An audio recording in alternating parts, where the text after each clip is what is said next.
আমাদের কাছে যেটা মনে হয়েছে উচ্চকক্ষর যে সিস্টেমটা এটা করার চেষ্টা করছে, এদেশের কিছু মানুষের নির্বাচিত হওয়ার যোগ্যতা নাই, যাদেরকে আমরা সুশীল বলি, অথবা বাই চান্সে ক্ষমতার অংশীদার হয়। এই বাই চান্সে ক্ষমতার অংশীদার হওয়া মানুষগুলোকে এখানে ক্ষমতার অংশীদার করানোর জন্য, তাদেরকে এখানে সরকার ব্যবস্থাপনায় ঢোকানোর জন্য এই একটা ষড়যন্ত্র আমাদের কাছে মনে হচ্ছে।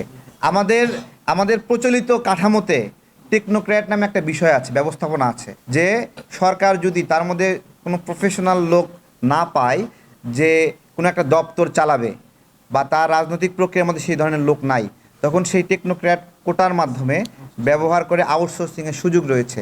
তাহলে কি এটা একটা স্যাটেলড ইস্যু? এটা ঐতিহাসিকভাবে এই পদ্ধতিতে বাইরে বিভিন্ন সময় প্রযুক্তি বিশেষজ্ঞ বিভিন্ন ব্যক্তিকে এখানে ইনভলভ করা হয়েছে, রাষ্ট্রবিজ্ঞান বিষয়ক বিশেষজ্ঞ ব্যক্তিকে ইনভলভ করা হয়েছে।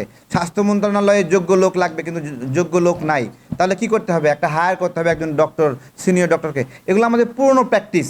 এই স্যাটেলড ইস্যুগুলোতে এইভাবে খোঁচাখুচি করা আমরা সমর্থন করছি না। আপনি আপনার দেশ, ওই পশ্চিমার যে দেশগুলো উদাহরণ দিলেন না, তাদের লেভেলে আস্তে আস্তে যাক, ঠিক আছে? গেলে আমরা আস্তে আস্তে গ্রহণ করব, ঠিক আছে?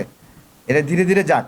এখন তো কেবল সাম্প্রতিক সময়ে দেশের একটা ক্ষত তৈরি হয়েছে, তো ক্ষতর পরেই আপনি কি করতেছেন, নিয়ে যায় আমেরিকায় ফেলাই দিচ্ছেন যে আমার দেশ আমেরিকা বানাবেন।